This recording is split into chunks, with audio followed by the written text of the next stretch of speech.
Bölverkur and his wormholes into the cave and the precious meat. Gunnlöð Suttungsdóttir, daughter of Thurs Suttungur, is supposed to be guarding the precious meat of wisdom. Gunnlöð Thurs maiden in Hnitbjörg cliff. The blood of Kvasir is that flow of wisdom. Blood in myths is no real blood. Do not be a stupid literalist. Do not believe in the lettering stories written in book. There are 3 Thurs maidens, Gerður Geimisdóttir, Skaði Þjasadóttir, Gunnlöð Suttungsdóttir. They are more evolved than their fathers and take over as a natural evolution. They take over from their fathers as a natural new state of understanding.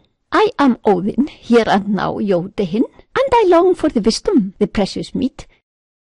I am he who has perfection as a goal, Siddhartha. Then my name is Síþöttur, Siddhartha. I want to become the wisdom, livid, then symbolized as a wave of Ganga. So now my name is Ganga Lahari, Gangleri.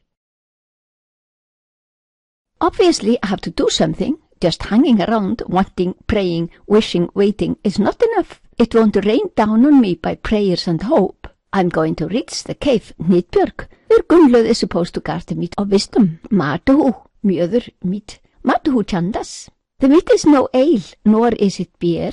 Do not take myths literally. I become Bölverkur, he who splits up, opens up. Bale from Sanskrit bit, to split, bite, rip asunder.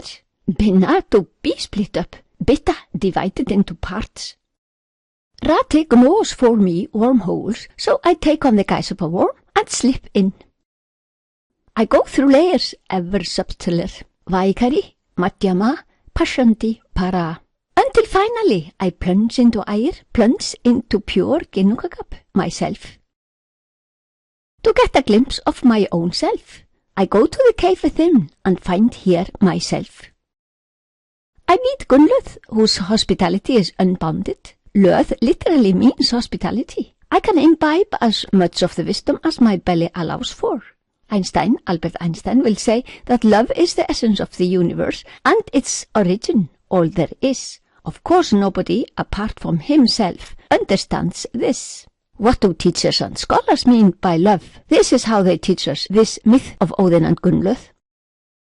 Exposes their utter lack of understanding of the language of myths, or do not want to. Well, I have to go on, go back to my thoughts and tasks. I take on the guise of an eagle and fly as fast as my condition allows for. Because now Suttungur, the Thurs father to Gunnlöð, is angry. Gunnlöð was not supposed to give away freely the meat of wisdom. She was told to guard it. Suttungur takes on the guise of a hawk and flies terribly fast, following me. I just managed to reach Ásgarður, vomit all the knowledge. A little spewing goes out of the other end. That is skáldfífla hlutur, the part that the non-poets get. They think they are wise, but they are not. Skáldfífla hlutur, the part received by the ones who perceive nothing deeper than their superficial eloquence.